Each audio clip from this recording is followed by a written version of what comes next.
If you want to keep away people in your life who are completely full of shit, and you want to get more of this in your life, here's the problem. If you don't keep making it impossible for the wrong people to waste your fucking time, then how can you attract and keep the right people, right? I mean, you and I both know people that their entire life, they're in a relationship, they're out, they're broken up, they're back together. They literally keep going back in the same fucking cycles all over again. There is so much toxicity in this world as far as people that really just don't have very good intentions, don't keep their word.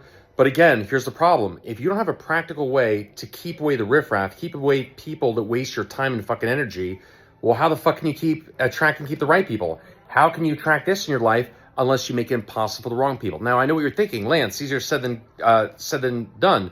You know, I have somebody I really care about, somebody I love, and they disappoint me. They don't show up. They don't keep their word. They disrespect my time. Look, I get that. But just like in the gym, right? You can only lift 300 pounds by yourself if you built that fucking muscle. And you can lift 300 pounds when you have two spotters lifting that weight. Can you do it yourself?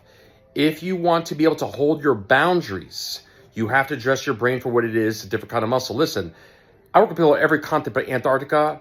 I get a lot of requests from people. Not everyone that makes a request for me is sincere. Some people are full of shit, and that's fine.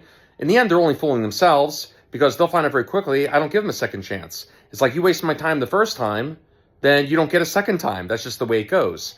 But I can do this because I have built and strengthened myself a certain way, like a muscle. So it's not hard to do.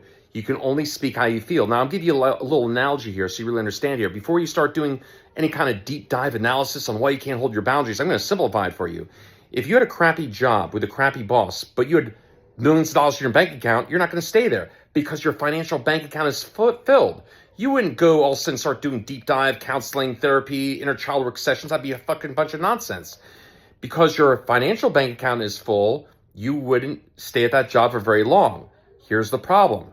How filled is your emotional bank account? If your emotional bank account is fucking sparse and has nothing inside, well, that's exactly why you allow complete nonsense. But here's the thing. When you build this strength here and you come across somebody like that who wastes your time, doesn't respect you, well, they learn very quickly there's a new sheriff in town. It's like, that ain't gonna fucking fly here. And they learn very quickly that it's impossible to waste your time. And that's what allows me in my work to attract and keep the right people, because I make it impossible for the wrong people. They might waste my time for a few minutes here, but it's not gonna go very long, and that's it. You have to find a way to build that in your personal life, okay? Hopefully this makes sense.